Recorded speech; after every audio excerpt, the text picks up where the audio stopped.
24 heures pour booster le sens de projets qui contribuent au bien commun. Voilà la promesse du Hackassens qui arrive fin novembre dans la région. Magali Fralonardo, bonjour. Bonjour. Merci d'être dans ce studio. Vous avez été lauréate du Hackassens. On va y revenir, notamment avec l'association La Petite Source, c'est bien ça, hein? Oui, tout voilà. à fait. À vos côtés, Arnaud Melville, bonjour. Bonjour Michel. Membre du collectif du Hackassens. Votre rôle ? Alors on est un collectif de 9 personnes qui préparent l'espace d'une année le Hackassens de l'édition suivante avec cette année une mouture revue, modernisée. Donc il y aura plein de surprises cette année. Alors, Hackassens, de quoi s'agit-il ? Parce que Hackathon du sens, ça ne va pas nous suffire comme présentation. On a besoin de savoir de quoi il s'agit. Qu'est-ce que le Hackassens ? Alors le Hackassens a vocation à triturer le sens des projets au travers d'une jolie matrice et on va être amené à assister nos porteurs de projets en les sollicitant, en les triturant une fois de plus au travers d'un joli réacteur du sens et les 3 dimensions du sens que sont la direction, la sensation et la signification des projets. La direction, la sensation et la signification. Vous passez chaque projet au crible finalement ? Exactement, au travers de 3 ateliers sous 3 formats différents. Et le but étant que nos porteurs de projets sortent à l'issue de ces 24 heures avec un projet où on aura vraiment tourné autour du sens pour s'assurer que les 3 dimensions du sens répondent à un objectif de bien commun. Vous avez dit porteur de projet. On va revenir à cette définition, à ce sens, à ces personnes. Mais d'abord, ça se passe au centre spirituel du Haumont, près de Lille, et en même temps à la Chartreuse de Neuville. Exactement. Donc le Hackassens, qui est pour sa 8e édition au centre spirituel du Haumont, a aussi vocation à s'essaimer. Et donc voilà, cette année à la Chartreuse de Neuville, et puis toute autre organisation qui serait susceptible d'être intéressée par le projet du Hackassens qui, une fois de plus, a vocation à trouver sa place dans toute organisation, toute entreprise. Alors, vous ne parlez pas de candidats, mais de porteurs de projets. C'est là que vous intervenez, Magali, parce que vous êtes venu l'an dernier avec votre projet. De quoi s'agissait-il et qu'avez-vous fait ? Donc moi, je fais partie d'une association qui porte le patronage, qui a trouvé le nom de la Petite Source, qui est à Villeneuve-d'Ascq. Et on a été sollicité, effectivement, pour participer au hackathon. Et donc, moi, j'y suis allée sans trop savoir un peu ce qui allait se passer, mais avec, effectivement, notre projet. Alors, qui existe ? C'est la particularité. Il existait déjà depuis 2 ans. Et je me suis retrouvée avec une dizaine d'autres porteurs de projets à présenter en fait mon idée, mon projet. C'est quoi la Petite Source ? Parce que vous avez dit patronage, mais celles et ceux qui ne sauraient pas de quoi il s'agit. Ah oui, c'est vrai. Le patronage, c'est vrai que c'est un terme un petit peu ancien et c'est vrai que ça parle pas à tout le monde.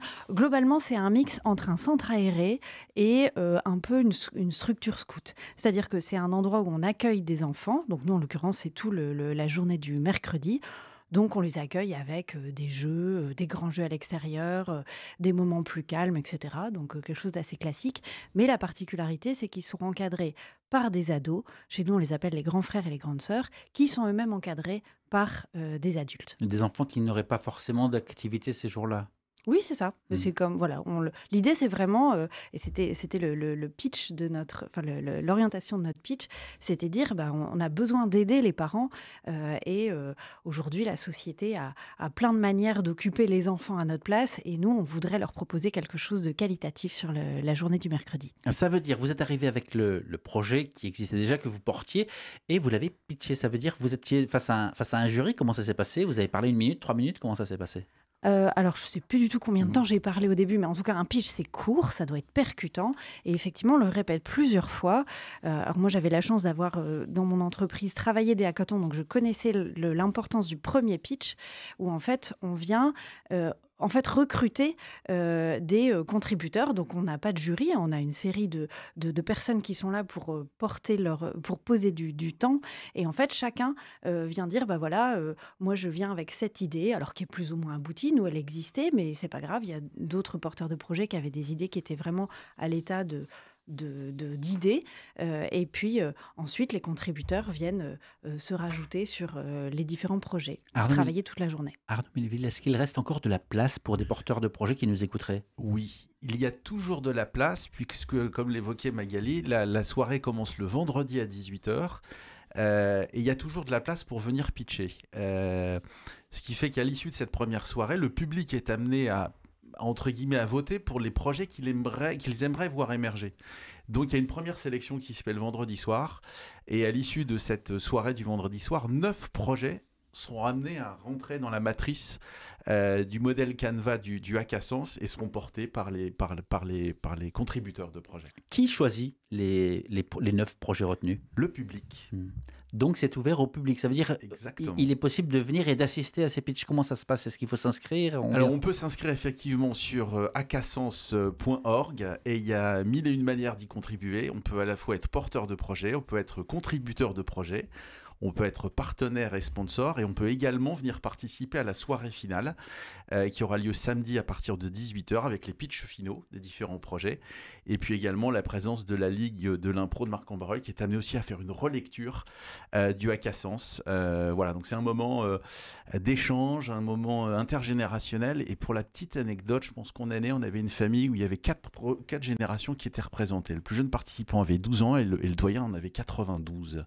Donc c'est vraiment ouvert à tous. Exactement. Et vous avez parlé du dernier pitch. Entre le premier pitch et le dernier pitch, c'est là que tout se passe en fait. Exactement. On est amené à... Les projets sont amenés à être décortiqués dans les 3 dimensions du sens, comme je l'évoquais tout à l'heure. Et donc, il y a 3 ateliers. Un atelier sur le sens, donc qui est la direction.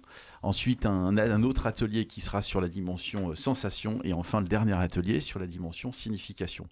Et le but étant qu'au travers de ce pitch final, parce qu'il y a forcément un décalage entre le pitch originel et le pitch final, c'est que ces 3 dimensions du sens puissent être représentées au travers de ce pitch final. Voilà. Et les membres du jury, puisqu'il y a un jury, ne participent pas au Hack à Sens. Donc ils ont la surprise du pitch final.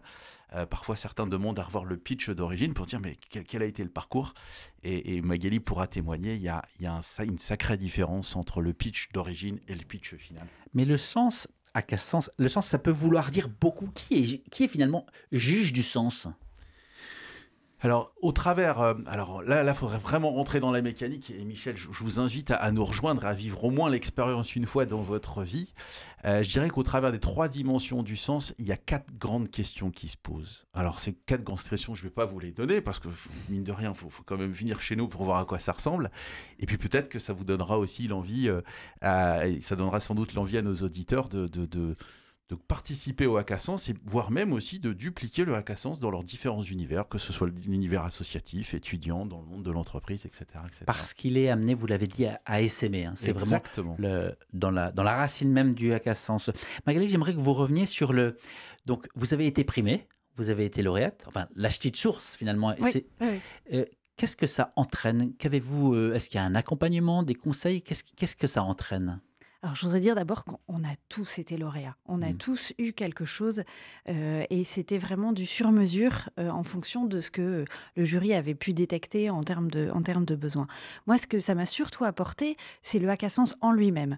C'est-à-dire qu'on a été amené à la fois à préciser ce qu'on voulait et ça, c'était quand même un très, très gros apport. Et en même temps, on a été challengé par les contributeurs qui nous ont amené aussi à voir les choses un peu différemment de ce qu'on avait, Ils vous bousculent. Ils nous bousculent énormément, et c'est avec beaucoup de bienveillance. Et la diversité des participants, elle est clé, parce que chacun arrive avec son univers, et tous ces gens, moi, je les remercie vraiment beaucoup parce qu'ils viennent passer du temps pour notre projet et ils nous écoutent et ils font du mieux. Et ça vraiment, l'apport était vraiment extrêmement intéressant. Et l'apport était très professionnel.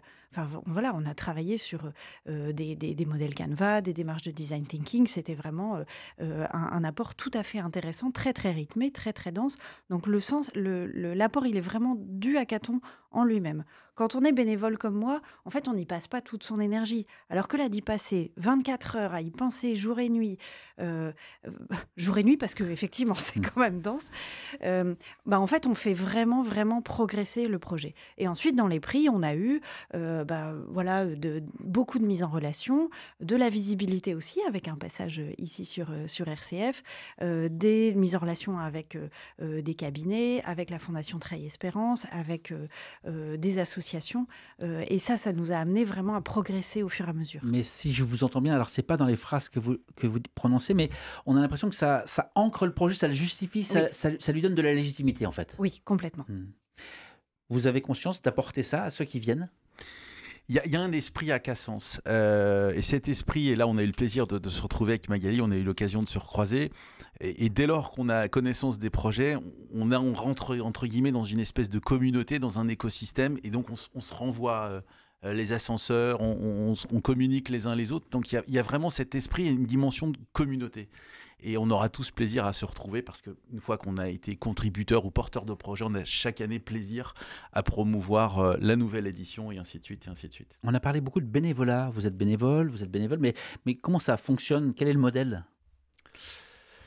C'est de trouver du temps dans son emploi du temps, de s'organiser, et on arrive à trouver du temps. Et après, c'est de se dire que là, au travers de nous, du comité d'organisation, on se fait une réunion de 2-3 heures par mois, et on travaille en fonction de nos disponibilités respectives. Et là aussi, on est en intelligence collective. Chacun se positionne sur ses sujets de prédilection pour faire avancer les choses. Et puis après, oui, les choses s'accélèrent sur ces dernières semaines. Mais voilà, on sent déjà, nous, au travers du collectif d'organisation, cette belle énergie. On a franchement plaisir de pouvoir retrouver les porteurs de projets dans la belle maison du Centre spirituel Youmont. Porteurs de projets qui contribuent au bien commun ou en devenir, en cours ou en devenir, c'est un peu l'intitulé, mais en fait, on peut y faire rentrer la moitié des projets de la planète. Alors on aimerait y faire rentrer les projets de la planète. Voilà, et comme l'évoquait Magali, les porteurs de projets, ça peut être parfois ne serait-ce qu'un embryon d'idée. Moi, j'ai le souvenir d'une dame qui est arrivée une fois avec une problématique qui est de se dire « j'ai des parents qui avancent en âge et j'ai les difficultés d'accompagner mes parents ». Elle se dit « mais au final, je ne dois pas être la seule à vivre ce genre de choses ». Et elle se dit « est-ce que je peux déposer cette idée ?» Ben oui. Et dans l'esprit, c'est de se dire parfois... on peut lancer comme ça une idée qui correspond à des problématiques de société, des problématiques sociétales ou des problématiques d'environnement, et c'est dire, tiens, si on se pose un peu, l'espace de 24 heures sur ces thématiques-là, est-ce qu'on peut en faire quelque chose ? Et c'est ça vraiment la vocation du Hack-à-Sens. Et il y a de belles choses qui naissent. Et là, quand on reprend 8 éditions, si on prend 9 lauréats par année, voilà, ça fait une 50aine de projets et des contributeurs, etc. etc. Comment est-ce qu'on réussit son Hack-à-Sens ? On réussit son Hack-à-Sens en se laissant porter par le collectif, en se laissant porter par le modèle, en n'ayant pas peur d'être repoussé dans ses retranchements. Voilà, je dirais que beaucoup d'écoute, beaucoup de bienveillance et de faire confiance au process et au dispositif. Et on ne pourrait être que surpris. Comment faites-vous pour... on vient de parler de confiance au dispositif, de process. Il y a une forme un peu d'abandon finalement. On amène son projet et on l'abandonne. Comment faites-vous pour atteindre ce niveau de confiance ? Parce qu'en face, vous avez des hommes, des femmes avec qui vous pourriez dire je ne suis pas d'accord, je ne partage pas. En fait, c'est nous les porteurs de projets qui décidons. Et ça, c'est très clair de dire, les gens contribuent, ils vous amènent, mais c'est vous qui décidez, et puis c'est vous qui en ferez ce que vous voulez.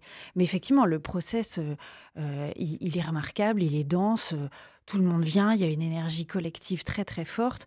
Et puis en face, les coachs, il y a du niveau quand même. Hein. Donc, effectivement, on écoute ce qu'ils disent. Et si on prend un peu de recul et on se dit, finalement, c'est une petite goutte d'eau. C'est une petite goutte d'eau dans ce dont on aurait besoin aujourd'hui. Vous dites quoi ? Alors, on est tous des colibris. Voilà, je pense que la référence venait de là. Et oui, effectivement, quand on regarde, moi, je suis assez bluffé de l'écosystème qui se gère autour du Hack-à-Sens. Et quand on refait le tour de cet écosystème, on se dit, tiens, on contribue tous les uns les autres à notre façon. Et quand on a la grande chance de se retrouver là au Centre spirituel Youmont ou à la Chartreuse de Neuville, ça fait plaisir de se retrouver entre nous. Et voilà, parce que parfois, certains porteurs de projets peuvent se sentir un peu seuls. Mais là, quand on se retrouve dans cette belle dynamique collective, on se dit « Ah ouais, ça fait du bien de se retrouver dans cette dimension. Il y a cette belle énergie. » Et ce que je trouve aussi admirable, et c'est aussi l'exemple du projet qui était porté par Magali, certes, on a son équipe le jour J, mais ça ne nous empêche pas d'aller jeter un petit coup d'œil et d'aller donner un petit coup de main ou un avis au projet d'à côté. Ce qui fait qu'entre guillemets, on est contributeur de notre projet de cœur, et puis après, on découvre d'autres projets, puis on dit tiens, en fait, moi aussi, je peux apporter mon contribution, et qu'est-ce que tu en penses, et ainsi de suite. Donc, il y a aussi cette dimension d'entraide, et cette dimension d'entraide, ça crée un effet de levier, je trouve assez bluffant. Et voilà, des Hack-à-Sens, on rêverait d'en faire plusieurs éditions dans l'année, mais voilà, encore faut-il avoir le temps, l'énergie, la disponibilité. Et puis, on profite de votre antenne pour faire la promotion de cet événement, parce que voilà, il y a sans doute plein de porteurs de projets et des idées qui mériteraient voilà, d'être mises en lumière. Justement, il reste peu de temps, mais il y a 5, si j'ai bien noté, 5 panels différents. Il y a les porteurs de projets, les contributeurs, les sponsors, le comité d'organisation dont vous êtes et le public, évidemment. Alors, il y a de la place pour qui encore? J'imagine que le comité d'organisation, les bénévoles, ils sont fixes. Voilà. Les sponsors, il y a encore de la place. Les porteurs de projets, il y a encore de la place. Alors oui, pour les sponsors, il y a toujours de la place, puisque comme on l'évoquait avec Magali, les dotations, elles sont vraiment adaptées en fonction des projets. Ce qui fait qu'entre guillemets, un sponsor pourrait se mettre en retrait en se disant peut-être que moi, je vais peut-être laisser ma place à un autre sponsor qui sera plus en phase, entre guillemets, soit dans la dotation, soit dans l'accompagnement.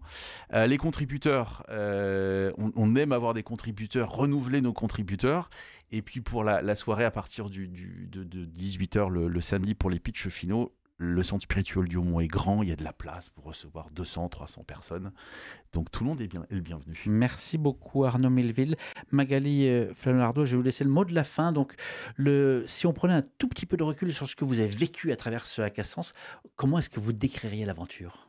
C'est vraiment pour nous, ça a été une accélération très très forte au niveau de notre projet. Il y a vraiment un avant et un après. Un avant et un après. Merci à tous les deux d'être venus nous parler de ce Hack-à-Sens avec ce moment au Haumont les 28 et 29 novembre au centre spirituel du Haumont. C'est en métropole lilloise et avec un SMH puisqu'à la Chartreuse de Neuville au même moment, ça se passe également une soirée à Hack-à-Sens. Merci à tous les deux. Merci.